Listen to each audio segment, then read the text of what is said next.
Hey babe, welcome to Boss Less Babe More. This is your go-to podcast for burnout girlies ready to align their brand and business. I'm Grace, alignment coach and Akashic record reader. And I'm Reka, designer and brand strategist. Together, we're here to share what it really takes to build a brand and business that feels aligned, supportive, and actually sustainable. Get valuable insight from two recovering boss babes and a chance to sit in the hot seat so you can receive on-the-spot brand clarity or coaching from women who get it. Not to mention, exclusive invites to our brand rebirth intensives and retreats. So if you're ready to unboss a little, soften a lot, and build a life and brand that reflects something real, we are overjoyed to welcome you to our wholesome, quirky, and wildly transformational corner of the internet. Hey babes, welcome back to our Cyclical Living series. Today we're going to be discussing the follicular phase.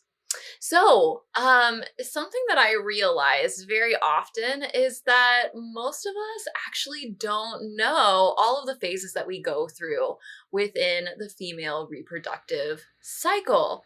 And so I'm going to be talking about some of the lesser known phases within this series. So last week we covered menstruation. This one's the obvious, right? Mm-hmm. Whenever we bleed.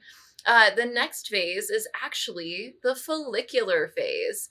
And the follicular phase is actually one that begins on the first day of your cycle. So actually it is part of your menstruation phase as well. But it is a two-parter. So the follicular phase has the first part, which is your menstruation, and then there is a late phase follicular phase. And this is where our uterine lining is actually rebuilding itself.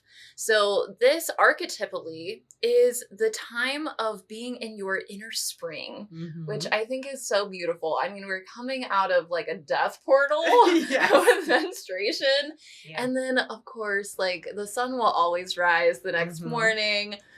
Spring always comes after winter. And so this is really a time of new beginnings and rebirth, which is so beautiful to be in. And so let's talk about, first of all, what happens physiologically in our bodies. What are our bodies doing within the follicular phase after we go through menstruation? So what ends up happening is that we have a rise in estrogen. And what this rise in estrogen does is it triggers the luteinizing hormone that actually helps to build little follicles on the ovaries, which will then really mature an egg to be released from the ovaries so that during ovulation, you can have an egg available for fertilization. And whenever we are going through this phase, there are some changes that happen to our cervical fluid. So whenever we are menstruating, obviously we're having blood that's coming out. So if you're having a healthy bleed, then it's going to be fresh red blood. But in the follicular phase, you're going to have a little bit more dryness in your cervical fluid. So if you were to insert a finger and pull it out and check your cervical fluid, which you should be doing regularly, ladies. This is actually a really beautiful way to see where you are on your cycle. So if you check your cervical fluid in your follicular phase, there's going to be kind of some sticky dryness, and then you're going to start getting more watery, slippery discharge whenever you start getting closer and closer to ovulation. Now, your follicular phase is actually one of the longest phases of your cycle. And it's because it begins at menstruation and then goes all the way up to your ovulatory phase. So this is approximately 14 to 16 days. And there's a lot of shifts that end up happening in this shift from menstruation, winter, death, into spring, rebirth, maiden energy, right? So, whenever we go into our follicular phase from menstruation, it's really important that we kind of have a game plan so Mm-hmm. that, especially as business owners, that we can find a balance between bossing and babing with these drastically different energies that are naturally arising within our bodies. So I'm curious for you, Reika, whenever you go from your inner winter of menstruation to your inner spring of the follicular phase, I'm curious what unfolds for you and how do you balance your bossing and babing in that big energetic shift? So there are no sticky notes safe in my house. I have the giant ones, the 1 foot by 1 foot giant squares. Oh my gosh. It's like It's wallpaper. it's so fun. It's like a small poster, and I still write the same tiny letters, so it gets bad. And then I have cute small like 4 by 6 lined ones, and then I have like the regular square that everybody knows, and then I have the tiny And ones. they're all like color coded They're all and color coded. There's all sorts of things, dates and everything planned out. So I actually love a good to-do list, probably no matter what phase I'm in. But this is absolutely, I mean, I caught myself this weekend just like, I gotta do this, I gotta do this. This is the plan. This is this day, this is that day. Schedule this meeting, send this file, do this thing. So I immediately mm. went into this planting the seeds of what is to come naturally. And it feels really good. It feels really good to be excited about things. It feels really good to think through things. I love this phase. Yeah, I feel you. Like the scheduling, getting all of your plans all like Mm-hmm. organized and ready and set up so that whenever ovulation hits, you really have a solid plan to start really implementing all of the things that you've been planting. Mm-hmm. So I love how you said you're planting the seeds Mm-hmm. because this is absolutely what we do whenever it's springtime, right? We're planning out our gardens. What is it that we want to tend to? What is it that we need to nurture so that whenever harvest comes, we actually get to reap some really awesome Mm-hmm. things, right? Mm-hmm. Hopefully in your business and in your life. Yes. So yeah, thank you for sharing that. That's really, really beautiful. So that's very much in like the bossing That's in the realm, bossing realm. right? Yes, for Right. sure. So in the babing realm, what kind of things, what kind of energies are you playing with? Do you change your routine at all? Is there anything that feels important for you in this phase with the energy of the maiden? I will be very honest. I am really excited for recording these episodes because I think it's going to bring even more awareness. I think you're right. Like people are just more aware of, oh, I'm gonna start my period. Like that's really Right. kind of the phase they're aware of, or the week before they're like, oh, I feel like I'm going to. Why does the Um, world feel like it's gonna end? yeah. Oh, I'm just about to start my Or just period. even I've seen these memes before where people say like, you feel like shit for a week before, then you feel like shit during, and then you're like kind of coming out of it. So it's like you have 1 week when you feel good about yourself and your body and whatever. So I don't think that's totally true, right? But it is kind of like a rechecking for me. So not even just the planting seeds and doing those to-do lists, but there's a little bit of like, okay, so I felt like wearing the sweatpants and just slowing down. Like, how do I get to this opposite side of like, what do I actually really want? And I was sharing this with you earlier. Sometimes I don't even know what I want to eat. Like, I have to reconsider who I am in this phase of like, wait, what is it that I like? Or what do I want to eat? Or, okay, I ate all of the heavy things. Like, how do I support myself? How am I babying now in a way that is just in alignment slash feels fresh and new. Just more maybe even planning out workouts or just feeling like what is nourishing that is a more lighthearted than Mm. my week prior. So actually sometimes I'll get like, okay, I'm gonna juice cleanse, I'm gonna like have a water day, I'm gonna have like something where I'm like, okay, let me like restart completely fresh, which is kind of nice. Yeah, and I would say this is kind of like a reset Mm-hmm. period in a lot of ways. Like your period, all the things that were not meant for you, like you bleed it away, right? And then you kind of have this blank slate Mm-hmm. to like what is alive right now, what's Mhm. really wanting to come forward, where should my focus be. And so this is sort of a time for refocusing and finding that clarity. And I totally vibe with you about the food. Like what am I going to eat, because I just had all of the heavy Yeah, yummy things comfort during my things. Mhm. period, and then it's like, well, I think my body is asking for something fresher or Yes. lighter. So actually, it is really good to be eating lean meats and complex carbohydrates. So that would be like quinoa or whole grains, brown rice, things like that. And then a lot of vegetables that are also not super starchy. So Mhm. kind of avoiding potatoes and things like Mhm. that. Giving yourself more of those dark leafy greens is actually going to be a lot more supportive, because your energy is rising. And so we actually want to be eating foods that help to also allow for our energy to rise. And if we're putting heavy food on Mhm. top of ourselves, like we were when we were bleeding, Mhm. right? It actually will start to weigh you down a little bit more. And Mhm. that actually isn't what we need in springtime. So if you think about springtime as well, we're coming out of winter. Like think about actual the time of year, spring. Mhm. It's still kind of cold outside, Yeah. so you don't want to go crazy with like really cold foods, because we're still warming the body up.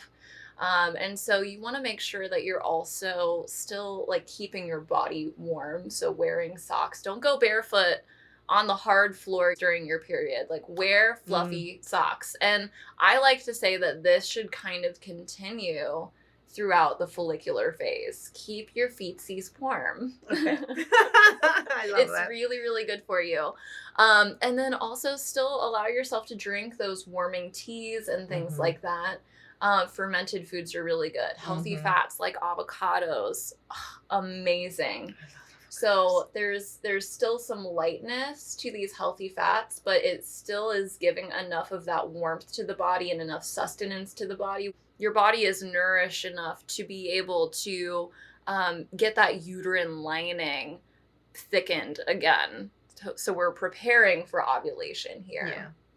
Yeah. And those kinds of foods are really supportive of this time. So it is normal to kind of have some confusion or like food weirdness where it's like, oh my God, I don't know what to eat. Is it going to be Mhm. cookies or is it going to be a salad? You can have both, of course, Yes. but so that's a really awesome thing to just keep in mind this time of your cycle. Also, for me personally, this is like I'm coming out of like a week of hibernation in a way, and so and like I never look cute when I'm on my period. I'm like a little cave troll. And so I come out of my menstrual phase and I'm like, I just want to feel pretty. Mm. And so I noticed that via what I wear really changes my energy too. So Mhm. like right now I'm choosing to wear more light colored things, because spring to me is like there's all these light pastel kind of Mhm. colors, and I kind of like the vibe of that. Also, whenever I'm on my period, I love to wear red. Oh, There's interesting. something nice about incorporating more red into my wardrobe whenever I'm on my period. It's like a little secret for Mhm. myself. Like nobody else knows, but Mhm. I do. And I it's love kind that. of like my little ode to my bleed. Yeah, that's amazing. Yeah. So I do kind of like to color coordinate as well. Which may be way too complicated.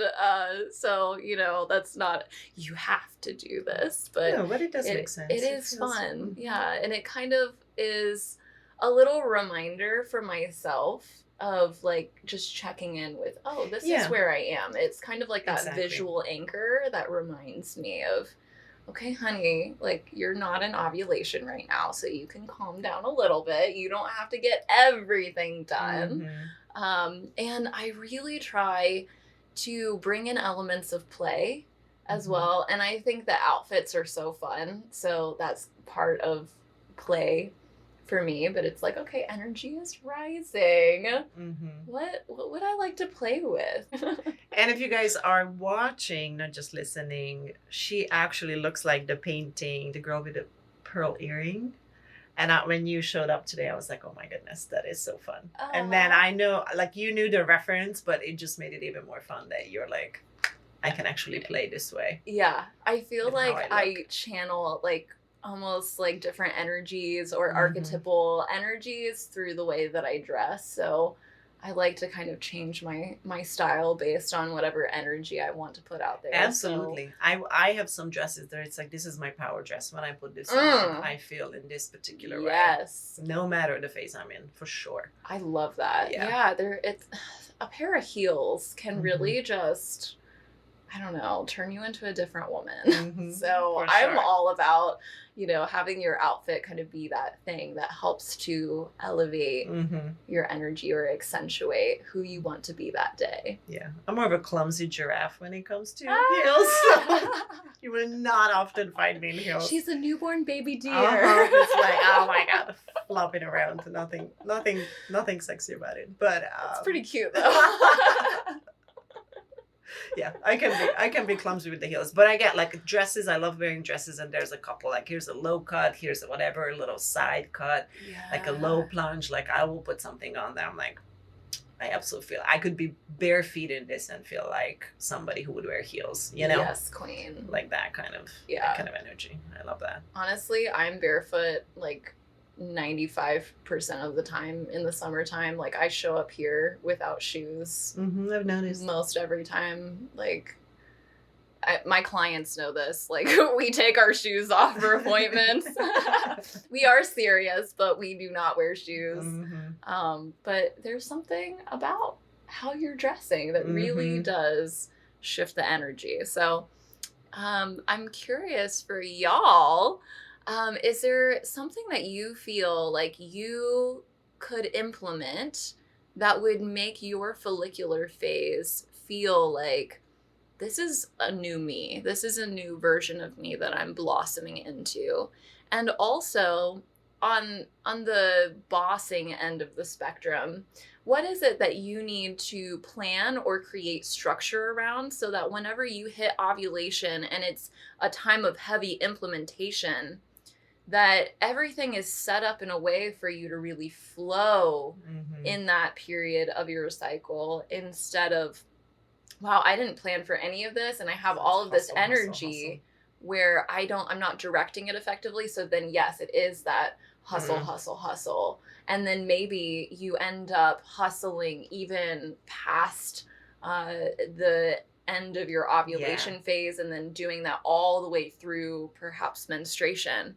So, what is it that you can do for yourself? Please give yourself the gift this month Mm. of determining what it is that you can do to make this so much more flowy with your energy. How can you balance more of our bossing Hmm. and babying in the follicular phase? However, I also am curious, what is it that is being asked to be birthed? So, whenever we go next week into our conversation about ovulation, we're going to be talking about what is it that you're really working on? What is it that you're really working towards creating? But right now, the question for you in the follicular phase is what is coming up? What is asking to be birthed? What is asking to be created? And, what feels alive? What feels inspiring for me to start putting my energy towards? And Hmm. it's okay to take the time and really sit with this and think about it. Because this is more of a time for playful exploration Hmm. instead of a hardcore grind and implementation. And we are in Hmm. our follicular phases. We Yes. both ended our periods and now we are moving into this maiden energy. And as we have been really considering this question ourselves of what is being Hmm. asked to be birthed. And this is within the context of Boss Less Babe More, but we have some really exciting things to share Yes. with you. I would love to share about this. So, we have been evaluating how the core values are continuously fitting into what it is that we do and what it is that we offer. And we have been dreaming up a way to create a networking event that would be in person, that would be the perfect balance of bossing and babying. So every third Thursday for the rest of the year, we have scheduled out a night that we're calling Boss Less, Babe More Night. And it will entail all the balance of bossing and babying right here at Hold Space. On our website, you can already go to the side navigation bar and look at the dates and see if they work with your schedule. But we have taken into consideration what we think is not working in current society in the networking sphere. What makes it really cringy and difficult to create a conversation and create connection, and what makes it really difficult to feel supported in your business because it's always a pitching contest versus like, I just have some sort of icky, sticky stuff and I just would love another entrepreneur's opinion on it. I just would love to sit with some like minded people. And so the circle with the opening and closing ceremony that we're creating around this, the different bossing and different babying things that you will be able to do that we're creating, will be this really nice balance of showing you how you can come with intention to a place and actually walk away with new friendship, with a newfound kind of perspective on whatever you're working on or working towards, and just actually putting your feet up and enjoying yourself versus this manufactured kind of forceful masculine energy that we don't love so much. So it will be 3 hours long. And it will be in a container where we want you to come here and be here from the beginning to end. So I think oftentimes networking events are those, like, I'm just going to show my face, hand out some business cards, then run out, or like be there for the speaker, but actually not stay to chat, or, you know, it becomes this like open house style thing. And we want to move away from that. A lot of the things that we're doing is with intention. And I feel very proud and excited to bring this to you guys. And I think it's something that, that will resonate, something that was curated for you, created by other business owners who have gone through so many shitty networking events. I really do think we created something very special for you guys. So we would love to have you. I'm really pumped who will come, who wants to kind of be part of this kind of circle and just have a genuine open conversation about what's happening in our business world. This is basically like a networking event meets slumber party. Yes. Which is going to be so fun. And really, it is from the perspective of women network differently than men. And yet, women are constantly thrown into these networking events that are structured around how men connect with each other. Mm-hmm. And so, because women are all about depth and real connectivity, the whole experience of Boss Less Babe More Night is going to be more about how can we genuinely create connections, and then the business stuff almost comes secondary. Not that it's not going to be in the forefront, because it absolutely will be, but we want you to leave with genuine connections. Where if you need somebody going forward who, I don't know, is an excellent copyright or something, and somebody shows up who that's in their wheelhouse, you have that real connection that you can go and reach out to them and be like, hey, can we collaborate on this project, or would you mind supporting me as I move through XYZ? So it's creating not only individual connections but real lasting community. And it will be hosted in a space where, if you have not been to Hold Space yet, it is not your dingy, carpeted, weird hotel, like lobby, something. Like, it's just this space will be also really nurturing and beautiful. So I feel like sometimes that's the thing too. Like, where are you going to host this? Like, I'm not going there. And I will be making all of the delicious snackies. Oh my gosh, I can't believe we didn't say that yet. Yeah, so of course there will be yummy foods available for you, created with love by yours truly. Really, we want it to be a super nourishing night for you, so that it's not like your typical networking event where you walk out just being like, oh my God, I'm so drained and I just want to go home. We want this networking event to be like, I don't want to leave. I want to stay here and be with these women. And be excited to be together again. Like, yes. I like wanting to continue the relationship. Not even just sidebarring business-wise, which I think is beautiful, but like actually build a genuine connection of, I just can't wait to see that person again. Yes. Mm-hmm. So August 21st, yes, 6 to 9, there is free on-street parking around Hold Space Dayton. You can go onto our website. It'll be in the description linked below where you can go and grab your ticket for our first Boss Less Babe More night. And then, this is also a super casual evening. So feel free to bring your cozy slippers and your sweatpants and come being cozy. You do not have to put makeup on. You do not have to do your hair. We are not here to try to impress each other. We are here to support each other and to create a space where you can really find a balance between bossing and babing. Yes. So go to the website, grab your ticket. Thank you, all of you, for continuing to listen to the podcast. Thank you for hopping on board and subscribing and leaving reviews and clicking those star buttons. It really does mean the world to us. It means the world to us. We do nerd out on all of the stats. I'm being excited that you guys are listening. And yeah, it kind of wouldn't be anything without you. We can just chit chat here about all this stuff, but you guys make it possible by listening. So thank you for doing that. And so if you're loving these cyclical living conversations, please stay tuned for next week's juicy ovulation conversation. Ooh. So tune in next week. And until then, don't forget to boss less, babe more.